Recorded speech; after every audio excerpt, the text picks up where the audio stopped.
तो हेलो दोस्तों, स्वागत है आप सभी का मेरे यूट्यूब चैनल पर। तो आज का जो हम लोग का टॉपिक है वो है अनुकूलतम जनसंख्या का सिद्धांत, थ्योरी ऑफ ऑप्टिमम पॉपुलेशन। ठीक है, तो आज हम लोग देखेंगे अनुकूलतम जनसंख्या सिद्धांत के बारे में कि अनुकूलतम जनसंख्या का सिद्धांत क्या है और इससे रिलेटेड जो जो अर्थशास्त्री है उन्होंने इसके बारे में क्या कहा है, इसकी क्या क्या आलोचनाएं हैं, इसकी क्या क्या मान्यताएं हैं और उसके साथ इसका डायग्राम। ठीक है, तो चलिए स्टार्ट करते हैं। 19वीं सदी के अंत में प्रोफेसर हेनरी सिज़विक ने अनुकूलतम जनसंख्या के विचार की नींव रखी तथा इस सिद्धांत का सर्वप्रथम प्रयोग प्रोफेसर केनन के द्वारा किया गया। इन्होंने अनुकूलतम जनसंख्या सिद्धांत की वैज्ञानिक एवं सुस्पष्ट व्याख्या की है, लेकिन अनुकूलतम जनसंख्या सिद्धांत को आधुनिक समय में अधिक लोकप्रिय एवं व्यापक बनाने का श्रेय professor Karl Saunders, Dalton, Robinson आदि अर्थशास्त्रियों को जाता है। अनुकूलतम जनसंख्या सिद्धांत को आधुनिक सर्वोत्तम आदर्श या इष्टतम जनसंख्या सिद्धांत के नाम से भी जाना जाता है। ठीक है, तो प्रोफेसर हेनरी सिज़विक जो है उन्होंने अनुकूलतम जनसंख्या सिद्धांत का क्या है प्रतिपादन किया था। ठीक है, और इसमें क्या है, प्रोफेसर कैनन जो है वो उनके द्वारा इसका प्रयोग किया गया और उसके बाद क्या था कि इसको जो व्यापक है यानी कि इसको अधिक विस्तृत बनाने का काम क्या है और लोकप्रिय बनाने का क्या काम क्या है, कौन किए थे, professor Karl Saunders, professor Dalton और रॉबिन्सन ने। ठीक है, तो ये सारे अर्थशास्त्रियों को मतलब इसका श्रेय जाता है पॉपुलर करने का। ठीक है, तो चलिए देखते हैं। अनुकूलतम जनसंख्या से अभिप्राय उस जनसंख्या से है जो किसी देश में एक निश्चित समय पर दिए हुए साधनों का अधिकतम उपयोग तथा उत्पादन के लिए आवश्यक है। जब देश की जनसंख्या का आकार आदर्श रहता है तो प्रति व्यक्ति आय अधिकतम होती है। इस प्रकार एक विशेष समय तथा परिस्थितियों में वही जनसंख्या सर्वोत्तम होती है जिसमें प्रति व्यक्ति आय अधिकतम होती है। ठीक है, तो अनुकूलतम जनसंख्या का सिद्धांत क्या है, वो एक दिया हुआ निश्चित समय में यानी कि 1 साल दिया हुआ है तो 1 साल के अंतर्गत उस देश में जितना भी उत्पत्ति के साधन का उपयोग किया जा सकता है यानी कि वस्तुओं को बनाने के लिए जिन साधन का यूज़ किया जाता है उन साधनों का यूज़ करके वस्तुओं का निर्माण किया जाता है और इससे लोगों को रोज़गार मिलता है, प्रति व्यक्ति आय भी इसमें वृद्धि होती है। ठीक है, तो उसको क्या बोलते हैं, अनुकूलतम जनसंख्या का सिद्धांत बोला जाएगा। ठीक है, डाल्टन के अनुसार अनुकूलतम जनसंख्या वह होती है जो प्रति व्यक्ति अधिकतम आय प्रदान करती है। ठीक है, प्रोफेसर रॉबिन्सन के अनुसार अनुकूलतम जनसंख्या वह होती है जिसमें अधिकतम उत्पादन संभव होता है। ठीक है, अनुकूलतम जनसंख्या सिद्धांत निम्नलिखित आधारभूत मान्यताओं पर आधारित है। तो चलिए इसकी कुछ मान्यताएं हैं उसको देखते हैं। पहला है, एक निश्चित तथा दिए हुए समय के लिए अर्थव्यवस्था में पूंजी, तकनीक तथा प्राकृतिक साधनों में कोई परिवर्तन नहीं होता है। दूसरा, जनसंख्या में वृद्धि होने पर प्रारंभ में उत्पत्ति वृद्धि नियम कार्यशील होता है। तीसरा है, एक सीमा के उपरांत उत्पत्ति ह्रास नियम क्रियाशील होता है। चौथा, जनसंख्या में वृद्धि के साथ साथ कार्यशील जनसंख्या भी उसी अनुपात में बढ़ती है। ठीक है, तो उपरोक्त मान्यताओं के आधार पर इस सिद्धांत की व्याख्या निम्न प्रकार से की जाती है। ठीक है, तो मान्यता इसका 4 पॉइंट है। पहला में क्या बोला गया है कि प्राकृतिक साधन जितने भी है उसमें कोई परिवर्तन नहीं होगा, वो जैसा का वैसे ही रहेगा। दूसरा, जनसंख्या में वृद्धि होने पर प्रारंभ में क्या होता है कि उत्पत्ति वृद्धि नियम कार्यशील होता है, यानी कि स्टार्टिंग में क्या होता है कि उत्पत्ति वृद्धि नियम यानी कि वो लागू होगा और उसके बाद क्या होगा कि एक सीमा ऐसा आएगा, मतलब कि एक टाइम ऐसा आएगा जिसमें कि उत्पत्ति ह्रास नियम, क्योंकि कितना उत्पत्ति करेगा, कितना वृद्धि करेगा तो एक समय के बाद उसमें क्या होता है, ह्रास होने लगता है यानी कि वो घटने लगता है। ठीक है, तीसरा है कि जैसे जैसे जनसंख्या में वृद्धि होता है वैसे वैसे कार्यशील जनसंख्या भी उसी अनुपात में बढ़ता है। ठीक है, तो चलिए अब हम लोग इसको एक्सप्लेन करते हैं। अनुकूलतम जनसंख्या सिद्धांत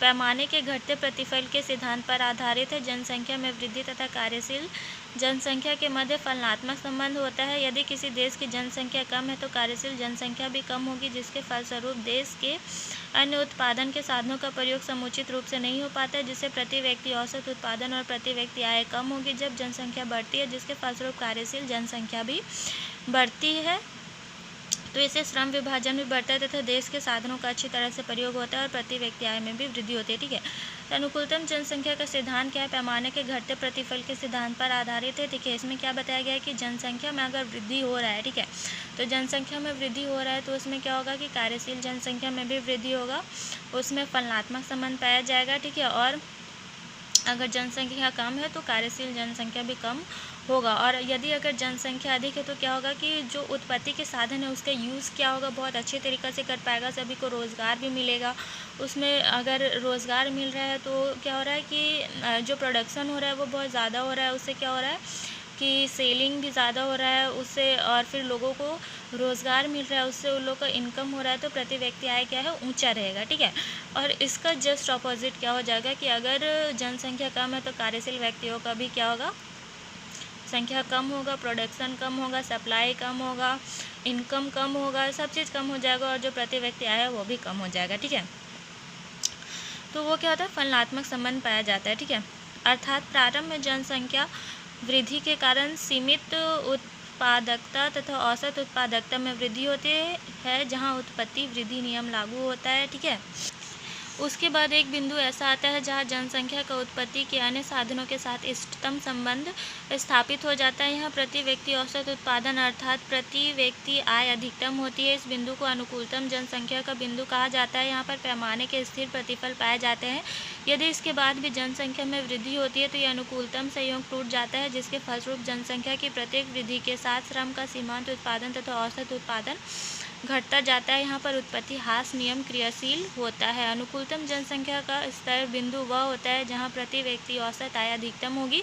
यदि जनसंख्या का आकार इस स्तर से कम है तो इसे न्यून जनसंख्या कहा जाएगा, और जनसंख्या का आकार इस बिंदु से अधिक है तो उसे अति जनसंख्या कहा जाएगा। ठीक है, इसको उन्होंने चित्र के द्वारा स्पष्ट रूप से समझाया है। तो जो भी ये एक्सप्लेनेशन है उसको चलिए हम फिगर के द्वारा समझते हैं। ठीक है, इसमें ज़्यादा बेटर समझ में आएगा। ठीक है, तो ये है इसका फिगर। ठीक है, यहाँ पे प्रति व्यक्ति आय दर्शाया गया है और एक्स अक्ष पे जनसंख्या दर्शाया गया है, बीच में ये ड्रॉ किया गया है, लकीर सीधा स्ट्रेट है, यहाँ से ये बढ़ते हुए यहाँ से ये घट रहा है पहाड़ की तरह। ठीक है, यहाँ पे चढ़ान है, यहाँ पे क्या है, उत्पत्ति वृद्धि नियम है। ठीक है, यहाँ पे उत्पत्ति वृद्धि नियम लागू होता है यानी कि, और यहाँ पे पैमाने के स्थिर प्रतिफल पाया जाएगा, यहाँ पे उत्पत्ति ह्रास नियम लागू होगा क्योंकि ये घट रहा है, ये बढ़ते हुए इसलिए वृद्धि नियम, घटते हुए इसलिए ह्रास नियम, और ये यहाँ पे स्थिर है इसलिए स्थिर। ठीक है, तो यहाँ पे क्या है, जना भाव है। ठीक है, यहाँ पे धीरे धीरे क्या होगा, जनसंख्या का विस्तार होगा, और जनसंख्या विस्तार हो रहा है तो प्रोडक्शन भी ज़्यादा होगा, प्रति व्यक्ति आय भी ज़्यादा होगा,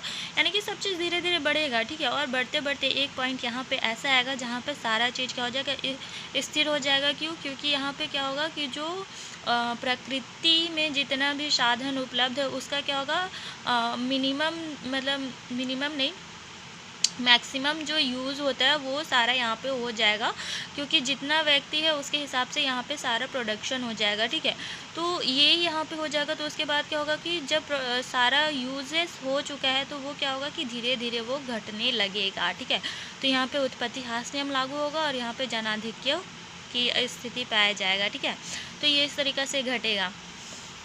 और यहाँ पे यहाँ जो ये जो पॉइंट है यहाँ पे क्या है, अनुकूलतम जनसंख्या पाया जाएगा यहाँ पे, क्योंकि यहाँ पे जनसंख्या भी बराबर है और उसका प्रोडक्शन भी सही चल रहा है। ठीक है, तो ये था इसका फिगर। अब चलो इसको एक्सप्लेन करते हैं। ठीक है, ये तो हम समझाए ऐसे ही, अब इसको देखते हैं कि लिखना कैसे है। ठीक है, यहाँ फिगर में नाम भी दिया हुआ है। ठीक है, यहाँ पे ओ लिया गया है, यहाँ पे एम है, इसको AP बताया गया है, और यहाँ पे E पॉइंट है। ठीक है, चित्र से एक्स अक्ष पर जनसंख्या तथा वाई अक्ष पर प्रति व्यक्ति आय को दर्शाया गया है। AP प्रति व्यक्ति औसत आय उत्पादन वक्र है। OM तक जनसंख्या में वृद्धि होने पर प्रति व्यक्ति वास्तविक आय तथा उत्पादकता बढ़ती है। OM जनसंख्या पर प्रति व्यक्ति आय ME है जो अधिकतम है। इसके बाद जनसंख्या में वृद्धि होने पर प्रति व्यक्ति आय क्या घटने लगती है, अतः OM अनुकूलतम जनसंख्या है। M बिंदु के बाद जनसंख्या की वृद्धि पर रोक लगाई जानी चाहिए, अन्यथा जनाधिक्य की समस्या उत्पन्न हो जाएगी। अनुकूलतम जनसंख्या सिद्धांत के अनुसार यदि किसी देश में जनसंख्या अनुकूलतम से कम है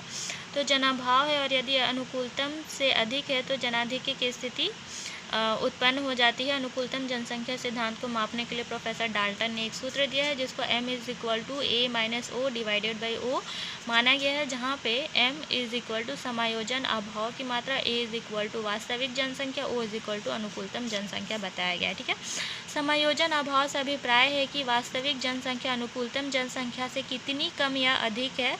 यदि m धनात्मक है तो यह जनाधिक्य को बताता है, और यदि m ऋणात्मक है तो क्या है, जनाभाव को बताएगा। यदि m 0 के बराबर है तो वास्तविक एवं अनुकूलतम जनसंख्या क्या है, बराबर होगी। ठीक है, तो जिस प्रकार सभी सिद्धांत को कुछ आलोचनाएं होता है, इस सिद्धांत का भी कुछ आलोचनाएं है, तो इसकी आलोचनाएं हम लोग देखते हैं। ठीक है, पहला है जनसंख्या का सिद्धांत मानना ही अनुचित है। आलोचकों का मत है कि अनुकूलतम जनसंख्या सिद्धांत को जनसंख्या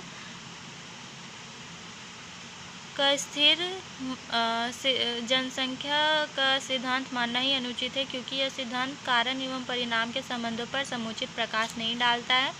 दूसरा है स्थैतिक दृष्टिकोण। यह सिद्धांत यह मानकर चलता है कि किसी समय विशेष पर अनुकूलतम जनसंख्या मालूम करने के लिए प्राकृतिक साधन, तकनीकी ज्ञान इत्यादि स्थिर रहते हैं, परंतु वास्तव में गत्यात्मक स्थिति पाई जाती है जहां वातावरण तथा परिस्थितियां निरंतर परिवर्तित होती रहती हैं। ठीक है, तीसरा है आय के वितरण पक्ष पर ध्यान नहीं देता। इस सिद्धांत की इस बात पर भी आलोचना की जाती है कि यहाँ राष्ट्रीय आय के वितरण पक्ष की उपेक्षा करता है, केवल उत्पादन पक्ष पर ही ध्यान देता है। ठीक है, चौथा है अनुकूलतम जनसंख्या ज्ञात करना कठिन है। अनुकूलतम जनसंख्या सिद्धांत की एक महत्वपूर्ण आलोचना यह है कि किसी निश्चित अवधि में अनुकूलतम जनसंख्या का पता लगाना ही कठिन है। किसी देश में अनुकूलतम जनसंख्या स्तर के बारे में कोई प्रमाण नहीं मिलता है। पांचवा है आर्थिक नीति निर्धारण में सहायक नहीं। इस सिद्धांत की आर्थिक नीति के दृष्टिकोण से भी आलोचना की गई है। जब वित्तीय नीति का उद्देश्य देश में रोजगार, उत्पादन तथा आय के स्तर को बढ़ाना है या स्थिर करना है, तो जनसंख्या के अनुकूलतम स्तर की बात ही नहीं होगी। ठीक है, अतः इस सिद्धांत का कोई व्यवहारिक उपयोग ही नहीं है। छठा है संकुचित दृष्टिकोण। यह सिद्धांत जनसंख्या के संकुचित दृष्टिकोण पर आधारित है, मात्र प्रति व्यक्ति आय की प्रगति का सूचक नहीं है। नागरिकों का स्वास्थ्य, शिक्षा, सभ्यता, निर्माण कौशल तथा नैतिक दृष्टि से उन्नत होना भी आवश्यक है। इस प्रकार आदर्श जनसंख्या के आकार पर विचार करते समय केवल आर्थिक उन्नति पर ही ध्यान देता है तथा सामाजिक, राजनीतिक तथा सैनिक परिस्थितियों पर ध्यान नहीं देता। सातवां है प्रति व्यक्ति आय का ठीक ठाक माप संभव नहीं। प्रति व्यक्ति आय की माप में कठिनाई होती है। इस संबंध में आंकड़े प्रायः गलत, भ्रामोत्पादक तथा अविश्वसनीय होते हैं, जो अनुकूलतम जनसंख्या की धारणा के प्रति संदेह उत्पन्न करते हैं। ठीक है, तो उपयुक्त आलोचनाओं के बावजूद अनुकूलतम जनसंख्या सिद्धांत का जनसांख्यिकी के क्षेत्र में महत्वपूर्ण स्थान है। इस सिद्धांत से यह स्पष्ट किया गया है कि